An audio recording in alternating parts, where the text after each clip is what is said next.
Yeah, the white stuff is generally good stuff. And how long has the longest piece that's been here? How long has it been here? 3 years.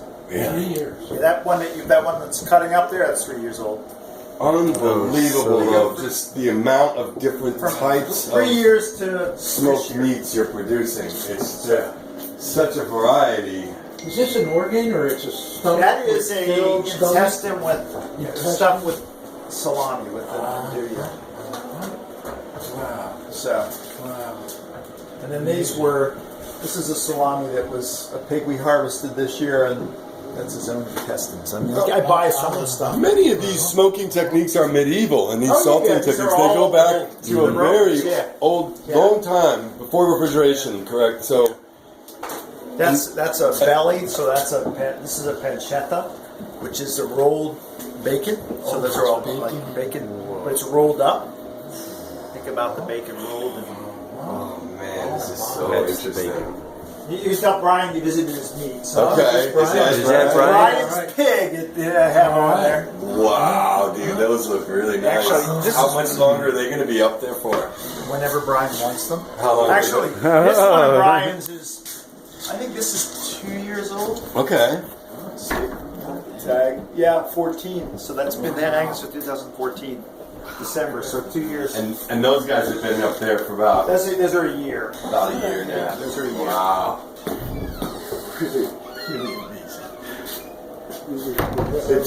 Hey, we should crack open Brian.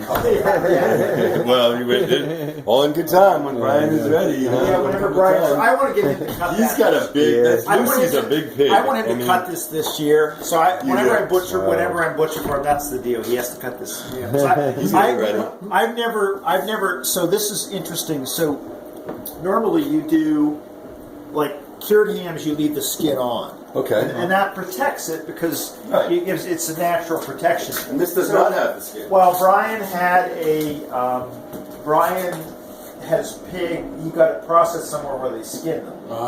So he wanted to do a ham. So I'm like, okay. So we took what's called the caul fat. The caul fat's it's a lining that covers the intestine, sort of. So we actually so we wrapped it and then we tied it. Almost like this weaving technique. That's why there's those strings. So you see this is like a certain weaving technique. I mean, you can see it's kind of, as they dry, you can see how it gets. This one's got so much mold on the surface that it's just like, well, it's fitting. Brian's a cheesemaker, so. We really should have brought you a bunch. I should have brought you some shoes from Brian, but I think you're going to be seeing him soon. Yeah, I will be seeing him. Oh yeah, we were thinking we didn't have nothing totally to bring. We had a big refrigerator of we were just trying to we had all the cheese in the world there. Yeah, this is fun. Yeah, so these are all different varieties and these sorts of stuff. So you studied in Italy a little bit. I did. Was in Italy last year. How was that? Fantastic. Did you get to see some meat curing going on? It's not fast. Yeah. Some old paisans doing it, huh? The old techniques. The best. They're Out good. in the open, right? They're using. And that's what we did. Like we learned how to do like stuff like this. This guy. I mean, this is Wrap it in. Fold it onto itself. yeah.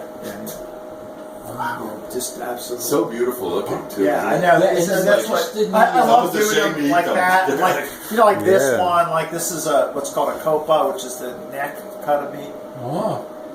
Copa. I don't know. That's And so you have how many types of meat here? You have some beef, some pork. it's So- all Most of of this this. is pork. All of this currently is pork. Everything here. Oh, interesting. Occasionally, I'll do like I get some meat from Brian, so I'll do some beef stuff. I'll do a bresaola, but traditionally most cured meat is because the pork fat cures nicely. That's why. There's nothing like it. It just ages well, and you can do stuff with beef or I've done some stuff with venison. It gets a little funky. It's a little, it's like but pork is just. These colors are just so Amazing.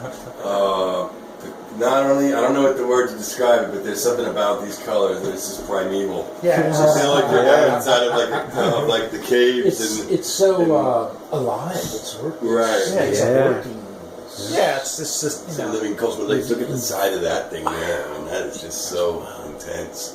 Yeah, and the string is art. It's like beyond which is fun. I mean, I like doing it. And like when you tie it well, it's Cool. Yeah, like I was doing some of these salamis in here, and I screwed up a couple of them. Like, Oh, this is interesting. So look at that. That's what they look like when they're not in there so long. So these are all this year's. So these are this year's. This is all this year's stuff. So this is just starting to get some mold. These I just really put in the chamber here. Maybe like 2 weeks ago. So it's just, you can feel it. It's nice and soft, as opposed to these guys are like rock solid. And will they become softer, or will it stay? Well, they will. I mean, that one up there has been hanging. That was hanging for 3 years. And orange for eating up there. So that's the beauty of pork. There's enough fat in that capacity, and it's pretty amazing, isn't it? It is. It's like they're mummified at that point. You're eating. Wow, yeah, they are. It's 3 years old, and it's absolutely delicious. Yeah. That's what I said to him. I was like, you realize this is 3 years old beef? Not even there anymore. Yeah. And a big part of that is the salt. The salt. So what the salt does is starts to draw out some moisture, and as a result, that bacteria need moisture. So to rot, you need moisture, you need the right conditions, and salt inhibits that. And that's alchemy, and also with cheese. In the same way, same in the thing. cheese making Same process, thing. Same thing. Yeah. So much salt. It goes out. So I can show you here in the other floor chamber what happens. So you salt stuff in traditionally. Well, you wouldn't do what I do. A lot of times we refrigerate stuff in a bag and vacuum pack it, or it's packed in salt. But they would do it outside. The pigs were killed this time of year. The reason they were is it was cold. You pack them in salt first, and then you go and then hang them. There's a whole process, and then as it evolves, it does. They would also, what would happen is if you're killing a whole pig, you would use its own intestines. So these guys would be ready before these guys, right? And then these guys would be ready last. Because think about it, it has to dry for a while. So the smaller the diameter, the quicker it's ready. And you eat that first. And then, by the summertime, you're eating whatever, like these salamis that are hanging, you're eating those guys last. Oh, that's brilliant. And then you cycle it over. And then, like you do prosciuttos, and you maybe not deaf to it, or if you don't need it right away, then and then they would realize, hey, that's even better. The best ham I've ever had was a Spanish ham that was 5 years old. Wow. 5 years old. Wow. Iberica bone. And how so best? Just the flavor kept coming. You'd have to experience it. It's the aroma, the texture, the flavor. Of course, with wine. Nice cheese. I mean, that's part of it. Maybe, But I actually think I make pretty good stuff. I mean, you do. I can say so. You do. Some of I think different culinary experiences with this kind of preserved meat. But it's very interesting, isn't it? So how much does the Spanish differ from the Italian, do you think? They cross over a bit. There are times. It is all Rome, then. This is Roman technology. I imagine that it's around that time that some of there's some crossover, but so the Spaniards. I think their hams are better. The Spaniards, and why they're better is very specific. So they had what are called the dehesos. So the deheso was an oak forest.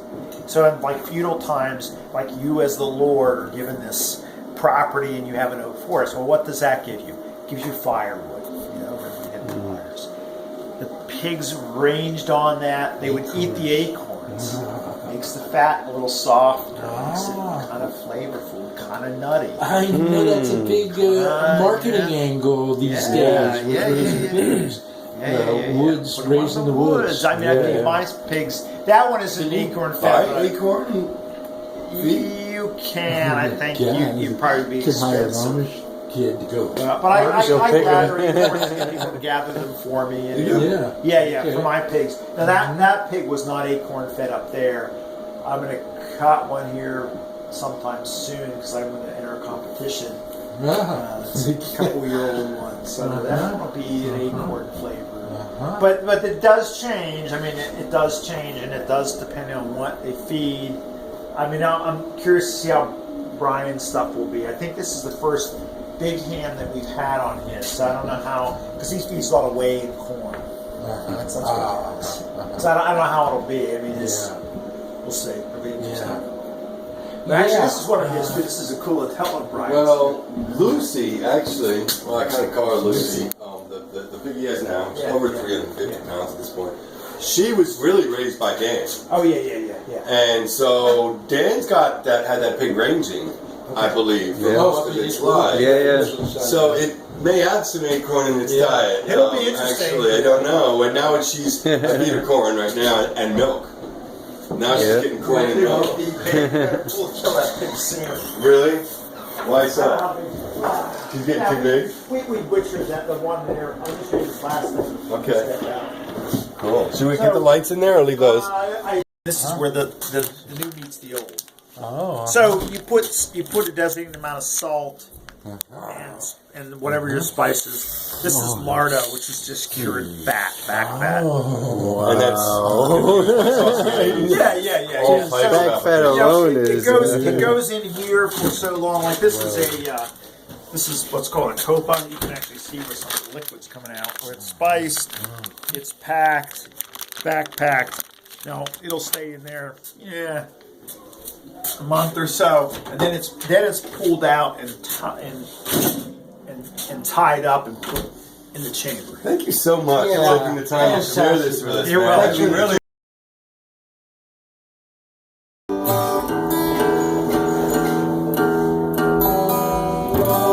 Any Carter family fans in the house? That's right. Same family. This one is a Carter family song. It's called East Virginia. East Virginia is not an official state. It's just a area of Virginia that's in the east. We sang about West Virginia, so we figured we should sing about East Virginia. But that's why I want to be. It's not sovereign. You know what I'm saying? This is also called. I'm gonna play a really small. This first one. Do you want to keep up?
I'd rather be from dark hollow where the sun